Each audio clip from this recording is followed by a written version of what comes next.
Bismillahirrahmanirrahim. Assalamualaikum warahmatullahi wabarakatuh. Bertemu lagi dengan saya. Di sini saya akan mengajar akidah akhlak. Sebelum itu, marilah kita berdoa kepada Allah agar Allah senantiasa memudahkan, memperlancar, dan memberi keberkahan kepada kita dalam melaksanakan kegiatan belajar ini. Berdoa dimulai. Berdoa selesai. Adik-adik, sebelum kita memulai pembelajaran kita kali ini, apakah kalian bersemangat? Harusnya bersemangat ya adik-adik. Apakah adik-adik tahu hal pertama yang akan meraih kesuksesan adik-adik itu apa? Nah, hal yang paling utama yang akan meraih kesuksesan adik-adik itu adalah dengan belajar. Nah, belajar itu adalah proses yang tak pernah lekang oleh waktu. Artinya, dimanapun, kapanpun, dan dalam keadaan apapun adik-adik berada, nah adik-adik bisa bisa melaksanakan pembelajaran tersebut. Tetapi bukan berarti adik-adik leha-leha dalam pembelajaran. Maksudnya, nanti aja deh, masih ada waktu, masih lama kayak gini. Nah, jangan seperti itu ya. Saya yakin dari masa adik-adik sekolah dari TK, SD, SMP atau MTS pada saat ini, adik-adik pernah berada dalam fase malas untuk belajar. Malas kenapa? Karena semangat adik-adik untuk belajar itu hilang. Hilangnya karena apa? Karena beberapa faktor. Yang pertama, ada faktor seseorang atau beberapa orang. Artinya adik-adik memiliki masalah dengan seseorang atau beberapa orang tersebut yang membuat adik-adik banyak berpikir yang seharusnya tidak dipikirkan gitu. Kemudian faktor yang kedua adalah keadaan itu yang membuat adik-adik kehilangan rasa semangat. Keadaan lingkungan rumah, lingkungan sekolah, dan sebagainya. Nah, itulah yang membuat adik-adik kehilangan rasa semangat dan malas untuk belajar. Apalagi nih, selepas libur panjang, semisal setelah berakhirnya ujian akhir semester, adik-adik kan melakukan libur panjang tuh kan. Kemudian di saat waktunya tiba, adik-adik masuk sekolah kembali, rasa semangat adik-adik itu tidak langsung full gitu. Ya, saya semangat belajar, saya semangat sekolah. Tidak seperti itu, saya yakin. Karena pikiran adik-adik itu ada yang berpikir, liburnya liburnya kurang panjang, saya masih ingin liburan, saya masih ingin jalan-jalan, dan belum sepenuhnya berada pada pikirannya tuh belum sepenuhnya fokus gitu, fokus belajar belum. Nah, ketika adik-adik berada di posisi tersebut, adik-adik itu perlu berpikir, belajar itu penting loh, pendidikan itu penting loh. Karena apa? Karena pendidikan itu bukan hanya sekadar pergi ke sekolah, duduk di sekolah, mendengarkan guru berbicara, kemudian mengerjakan soal, setelah itu kalian pulang, selesai belajar. Tidak seperti itu. Karena belajar itu, selama adik-adik melakukan kegiatan dalam kehidupan, itu adalah pembelajaran, itu adalah pendidikan. Karena dalam kegiatan tersebut, adik-adik akan mendapatkan pengetahuan untuk kehidupan selanjutnya. Nah, dan harus adik-adik ketahui, pendidikan itu adalah senjata untuk menghadapi masa depan. Maksudnya, ketika adik-adik belajar saat ini, adik-adik akan mendapatkan banyak ilmu. Nah, terus ketika adik-adik nanti besar, jangan salah, adik-adik akan menghadapi banyak masalah. Bukan masalah kehidupan, dalam pekerjaan, atau dalam kuliah nanti, SMA nanti, dan sebagainya. Nah, ilmu yang adik-adik punya saat ini, yang dipelajari saat ini, jadikanlah senjata untuk melawan kejahatan-kejahatan pada masa depan nanti. Begitu. Nah, jika adik-adik bermalas-malasan, malas untuk belajar, aku capek, aku malas, nanti aja deh. Nah, itu berarti adik-adik tidak mau dong merasakan pahitnya belajar. Padahal dari pahitnya belajar itu akan berbuah berbuah manis gitu. Adik-adik akan memiliki ilmu yang banyak, memiliki pengetahuan yang banyak. Dan jika kalian tidak ingin merasakan pahitnya belajar, kalian harus bersiap untuk merasakan hinanya kebodohan. Itu Imam Syafi'i rahimahullah yang berkata. Nah, jadi adik-adik tentu paham dong bagaimana pentingnya belajar, bagaimana pentingnya pendidikan, bagaimana pentingnya ilmu pengetahuan untuk kehidupan kita yang di masa yang akan datang. Maka dari itu, ayo kita belajar, semangat, dan jangan memikirkan hal-hal yang tidak perlu dipikirkan. Karena pada saat ini kegiatan atau pikiran yang harus kalian pikirkan itu hanya satu, yaitu belajar. Belajar, dan belajar. Setelah kalian mendapat ilmu yang banyak, silahkan kalian mau memikirkan apapun, pasti kalian selamat dalam menghadapi masalah-masalah yang akan datang nanti. Nah, selanjutnya kita akan melaksanakan pembelajaran pertemuan hari ini. Hari ini kita akan membahas tentang akhlak tercela. Akhlak tercela yang akan dibahas itu ada dua. Yang pertama riya dan yang kedua nifak. Yang pertama saya akan menjelaskan tentang riya. Apakah kalian tahu riya itu apa? Nah, di sini saya akan menjelaskan beberapa hal penting tentang riya. Yang pertama ada pengertiannya. Nah, pengertian riya itu adalah memamerkan atau memperlihatkan. Nah, artinya riya itu adalah memamerkan barang atau perbuatan baik yang dilakukan agar dilihat orang dan akhirnya mendapat pujian dari orang. Dan itu adalah perbuatan yang sangat tercela. Nah, selain riya ada juga yang dinamakan sum'ah. Apa itu sum'ah? Sama halnya dengan riya, sum'ah itu adalah melakukan kegiatan yang baik, melakukan kegiatan terpuji, tetapi dalam hatinya itu ada maksud lain, yaitu ingin dipuji oleh orang lain, ingin dilihat baik oleh orang lain. Nah, Allah sangat membenci perbuatan tersebut. Meskipun perbuatan yang mereka lakukan itu adalah perbuatan baik, tetapi jika dalam hati mereka itu terdapat niat sombong untuk dilihat orang lain, untuk dipuji orang lain, nah Allah tidak akan menerima perbuatan baik mereka. Yang ada mereka itu akan mendapatkan azab atau dosa yang besar karena sudah salah niat gitu untuk berbuat baik. Karena apa? Yang hanya pantas sombong itu ya hanya Allah gitu.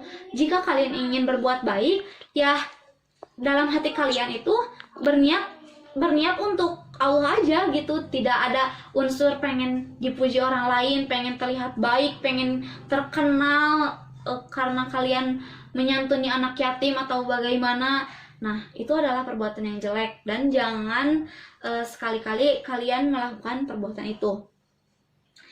Ada Allah pun berfirman dalam Quran surat An-Nisa ayat 142 yang berbunyi, A'udzubillahi minasyaitonirrajim.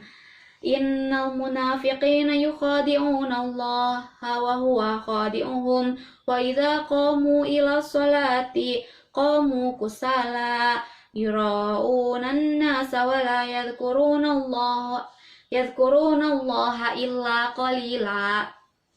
Nah, artinya sesungguhnya orang-orang munafik itu menipu Allah dan Allah akan membalas tipuan mereka. Dan apabila mereka berdiri untuk sholat, mereka berdiri dengan malas.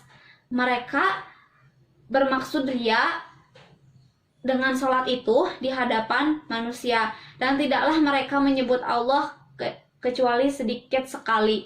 Quran surat An-Nisa ayat 142. Maksudnya itu adalah orang-orang yang riya itu sudah menipu Allah, tetapi tetap saja Allah tidak bisa ditipu. Allah itu mengetahui apa yang ada di dalam hatinya. Jika dia berniat untuk pamer ke orang atau memperlihatkan, nih saya baik nih, saya sholat, dan Allah itu pasti mengetahui niat dia itu, dan Allah tidak akan tidak akan menerima perbuatan baik mereka, tidak akan menerima sholat mereka gitu. Apakah kalian tahu betapa meruginya orang yang melakukan perbuatan ria itu? Karena mereka sudah bersusah payah nih mengeluarkan tenaga, mengeluarkan harta mereka untuk misalkan untuk menyantuni anak yatim, untuk bersedekah, tetapi ingin dilihat orang.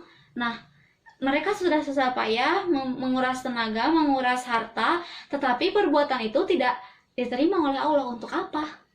Karena yang terpenting ketika berbuat kebaikan itu adalah diterima nggak oleh Allah pahalanya, kita dapat pahala nggak dari perbuatan itu. Nah, jangan sampai ketika kita melakukan perbuatan baik tetapi dalam hati kita niatnya salah, Allah bukan memberi pahala, malah sebaliknya memberikan dosa kepada kita. Nauzubillah min dzalik. Nah, adapun contoh-contoh perbuatan ria, misalnya dia itu selalu merasa dirinya itu benar, selalu merasa dirinya itu mulia gitu. Nah, hal yang selalu dipamerkan kepada orang lain itu, nih saya solehah, misalkan saya rajin ibadah, saya rajin sedekah, lihat nih harta saya banyak, saya suka menyantuni anak yatim atau apa.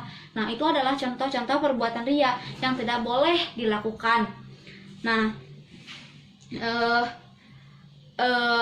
kemudian seseorang memberikan sedekah atau memberikan makanan kepada fakir-fakir miskin yang berada di jalanan, kemudian mereka memvideokan, ditayangkan di televisi, ditayangkan di YouTube misalkan, dengan niat untuk mendapat pujian dari orang lain, itu adalah ria. Dan Allah tidak suka itu. Allah akan memberi azab, Allah akan memberi dosa kepada orang-orang tersebut, walaupun mereka berbuat baik. Kembali lagi, walaupun mereka berbuat baik tapi dalam niat mereka itu salah, ya Allah nggak akan ngasih pahala gitu. Nah, kalian harus tahu nih akibat dari perbuatan ria ini apa. Sangat-sangat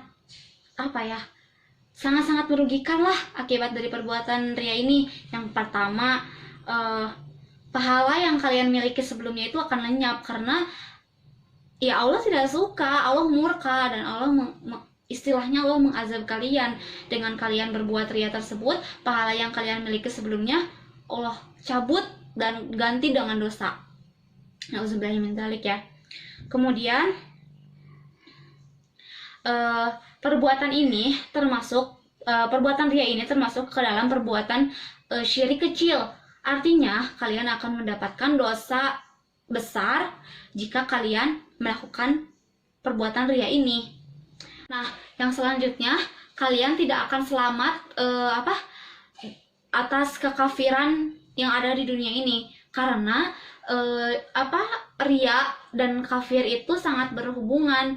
Ria itu sangat berhubungan dengan sikap kafir.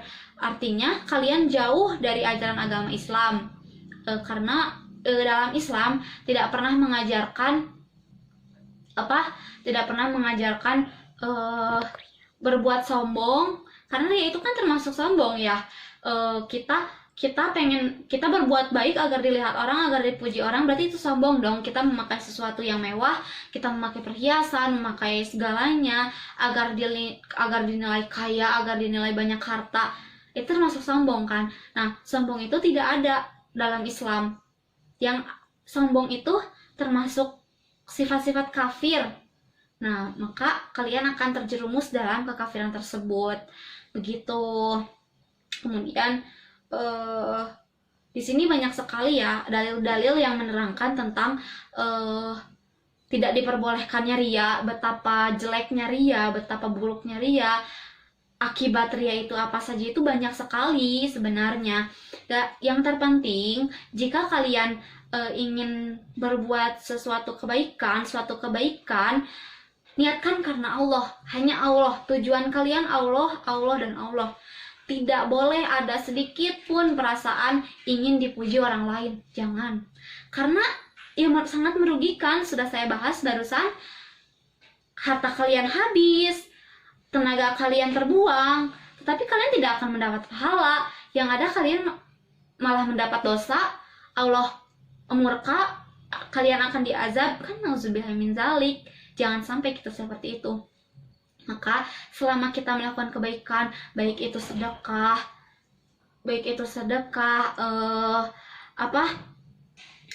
berbuat melaksanakan ibadah yang lainnya, niatkan hanya karena Allah. Tidak boleh dalam hati terbesit pikiran ingin dipuji orang. Jangan sampai. Pembahasan selanjutnya mengenai akhlak tercela dari nifak. Apakah kalian tahu nifak itu apa? Nifak adalah perbuatan yang menyembunyikan kekafiran dan memperlihatkan keimanan. Maksudnya adalah keyakinan dan perbuatannya itu tidak sesuai. Artinya segala yang dilakukannya, segala yang diperbuatnya adalah kebohongan, baik itu terhadap Allah Subhanahu wa taala maupun terhadap sesama manusia. Dan orang yang melakukan nifak ini, orang yang berkeyakinan seperti ini adalah disebut munafik. Nifak terbagi menjadi dua bagian, adik-adik. Yang pertama ada nifak i'tiqadi. Apa itu nifak i'tiqadi? Nah, nifak i'tiqadi ini adalah perbuatan di mana dia menyatakan dirinya itu beriman, sedangkan di dalam hatinya itu tidak ada keimanan. Maksudnya mereka itu bersedekah, mereka itu sholat, mereka itu melakukan hal-hal baik yang lainnya, tetapi di dalam hatinya itu tidak ada sedikit pun keimanan kepada Allah Subhanahu wa taala. Nah, tetapi Allah pun akan mengetahui apa yang ada di dalam hatinya ini. Nah, nifak yang seperti ini atau nifak i'tiqadi ini sama dengan orang fasik ya, dan Allah mengancam neraka jahanam untuk dirinya. Nauzubillah min dzalik ya, adik-adik. Yang kedua ada nifak amali. Apa itu nifak amali? Nifak amali itu adalah pengingkaran dalam perbuatan, sama halnya dengan berbohong. Nah, orang yang berbohong ini termasuk orang munafik. Karena apa?